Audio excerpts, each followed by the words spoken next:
In this video, we're going to shatter the myth that downsizing is one of the smartest financial moves in retirement. Coming up next on Holy Schmidt. Holy Schmidt! If you're new to the channel, hi, my name is Jeff. I'm a CPA turned author turned public speaker. I am also the creator of the course Social Security Simplified. I started this channel in 2020, really at the request of my daughter. She saw me helping family members out with their finances. They had just gone through a very rough time, and I was giving them great financial advice. And she said, "Dad, if you can help them, can't you help others as well?" And in 2020, that is how this channel was born. Today, we have over 400,000 subscribers, over 450 videos, over 65 million views, over 5 million hours of watch time. And we would love it if you join our YouTube family. Simply click subscribe and turn on notifications, and you'll be alerted the next time I post a video. I post 2 or 3, sometimes even 4 times a week. If you were to ask the average retiree what is one of the most important money plays they could engage in when they go into retirement, downsizing might be right up there on the list, right up there with Roth conversions. But only 17% of retirees follow through on downsizing, according to the mortgage funder Fannie Mae. The rest stay in their home. So if downsizing is so powerful, why don't more people do it? What is downsizing? Downsizing is the act of selling a larger home in an expensive area and purchasing a smaller home in a less expensive area. The implications are things like lower maintenance, lower taxes if you have a mortgage payment, a lower mortgage payment or no mortgage payment if you go from a big house to a small house and you use the funds to purchase the small house in its entirety. It's usually done in conjunction with simplification of your life, reducing upkeep and general expenses. And there are natural things that come along with downsizing, like choosing a home with no steps or very few steps, for example, a condo, a townhome, a single level home. It's commonly associated with retirement, lifestyle changes, or empty nesting. The kids have moved out. Even if you're still working, you don't need that much house. The goal of downsizing is to simplify your life, reduce your expenses, and take your home equity out and use it for other things like investments. But is downsizing everything that it's advertised to be? Well, it depends on how much work you do before you downsize. For a lot of people, they have some big surprises. The first is that when you sell your house, you have big transaction costs. Let me explain. Let's say you're moving from New York to Florida, which is a typical move for New Yorkers, by the way. Let's just say that you lived in Long Island. Long Island is a nice place to live. People are nice there. But the fact is, New York is a very expensive place to live, whether you're living in the city or you're living in Long Island or Westchester, which are the typical New York locations. People in New York make a nice living, generally speaking, compared to the same job someplace else, but expenses are much higher. However, if they were able to save a bit of money on those higher incomes and they had owned their home for a while, there's a potential to live a much better life someplace else. A side anecdote, when I first moved to New York in the year 1999, I was a young banker with a wife and a child, and we moved into a very small one-bedroom apartment in Manhattan's Upper East Side, and my parents came to visit. My parents slept on our $300 fold-out couch. My 1-year-old was sleeping in what was previously the dining room. We converted that to a bedroom, and it was a very cozy arrangement, shall we say. Now, people don't go to mega grocery stores in New York City to buy their groceries. They go to things that are called bodegas. What's a bodega? It is a small corner store that has basically the bare essentials that you need to fix a meal in your apartment. My dad went out to pick up a tube of toothpaste. Now, it's 2001. We'd been living here for a year and a half. And my dad returned from the bodega with a tube of toothpaste, and he had a look of shock on his face. This is 2001. He said, "I can't believe people in New York City pay $10 for a tube of toothpaste." Now, truth be told, he picked the worst possible spot to buy a tube of toothpaste. But to be fair, if he had walked into a 7-Eleven in his state, it would have been half that price, and that would have been considered expensive in 2001. I'm telling you this because some of the numbers I'm going to use in this example will seem higher, but expenses are outrageous in certain parts of this country, New York would be one of those places. So understand that when your cousin Alexander, who happens to be an electrician living in Brooklyn, New York, is bragging about his six-figure income at the family dinner, understand that if that job was in another location, it might be a five-figure income. Who knows? So what do people do? They move from New York to Florida because Florida is zero taxes and it's warm. New York tends to get cold in the wintertime, so it seems like the perfect place to move.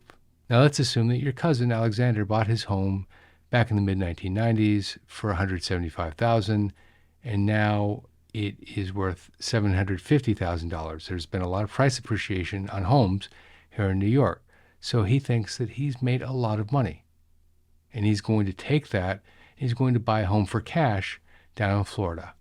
But Alexander's not going to get $750,000 because he has fees, lots of fees and a lot of costs.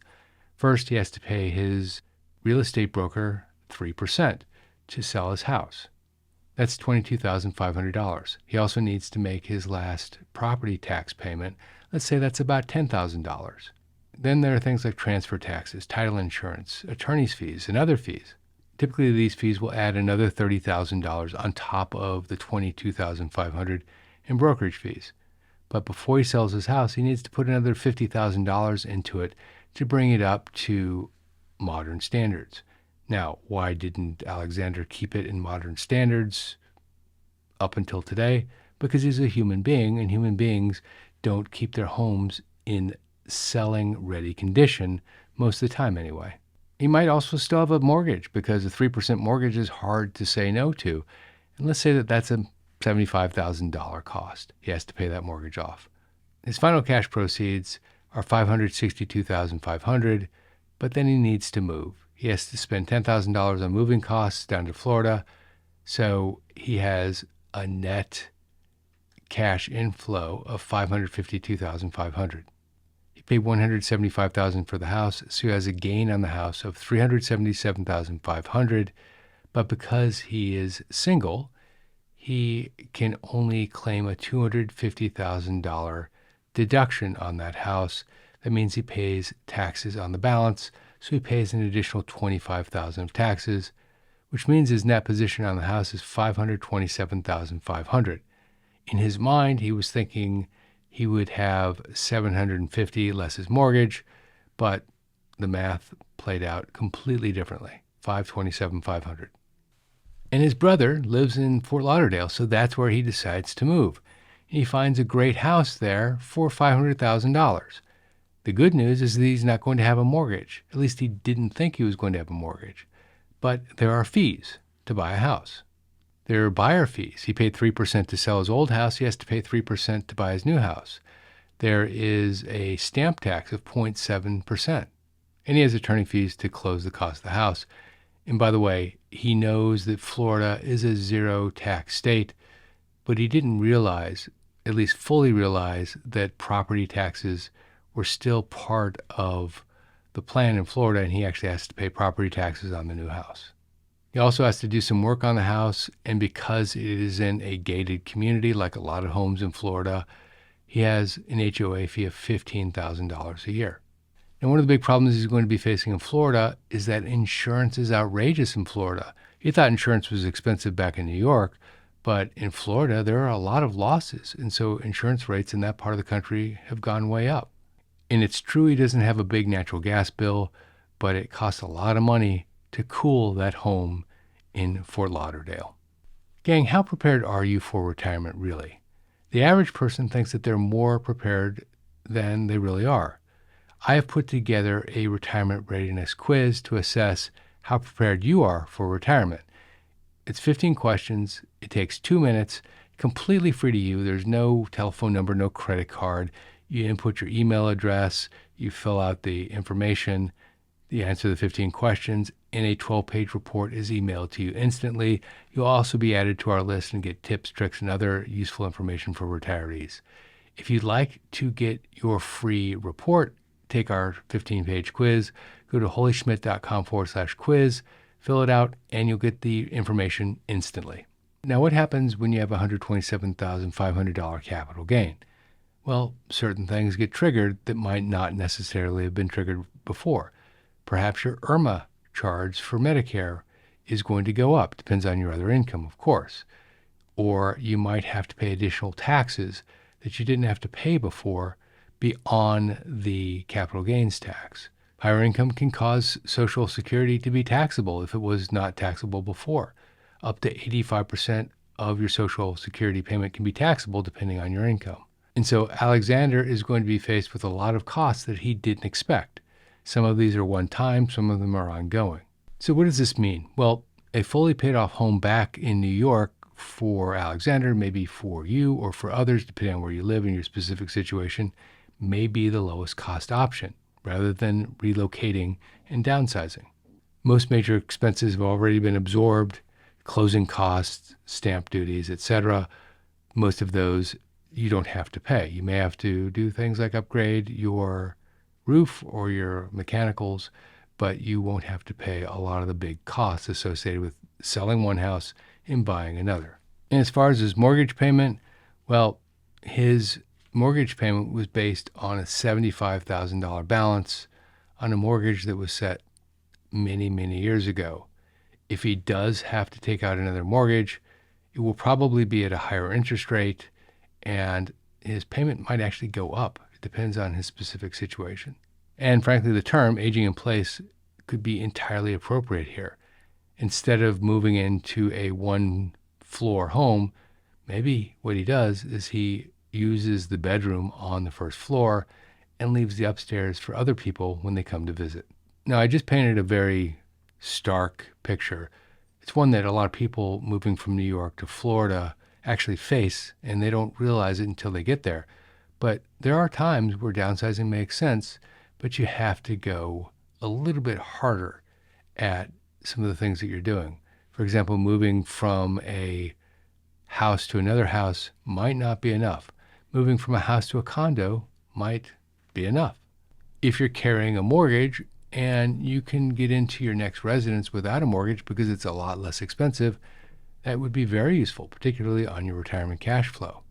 If you happen to have family where you're moving, like a brother or a son or daughter, whatever the case may be, that's also a very good reason to move. A lot of people do it. Downsizing works best when there's a clear price gap and tax gap between the old home and the new home. If you move into an area with no schools or very modest schools, shall we say, and you come from an area that had exceptional schools, well, your taxes could go way down. Depends on where you move, I suppose. If you move from a house that needs a lot of work into new construction with all of your mechanicals, your roof, and everything that could go wrong in your current home in the next 10 years, completely new in the new home, well, that might be something to think about. Think about geographic arbitrage. Maybe it's not Florida. Maybe it's a lower cost state. If you can move from a high cost state to a very low cost state, then it might make a lot of sense. But most people think about where their friends and family are moving. New York to Florida, I use that as an example, or Illinois to Arizona. That's another one. There are natural tendencies of people to move from one place to another, and whether it's downsizing, right-sizing, or just following each other to another location, sometimes it works out, sometimes it doesn't. One thing to think about, though, is if you're not doing it specifically to save money, but you are doing it to move from one location to another, maybe if you're doing it part-time, you plan on being in a place like Florida during the winter and New York during the summer, understand the tax implications of that. Because places like New York, for example, do measure how long you're out of state in order for you to get the tax exemptions that are available to those people living out of state. If you like this video, check out that video, The Hidden Traps Waiting for You When You Turn 62. This is Jeff Schmidt, and I will see you in that video right there.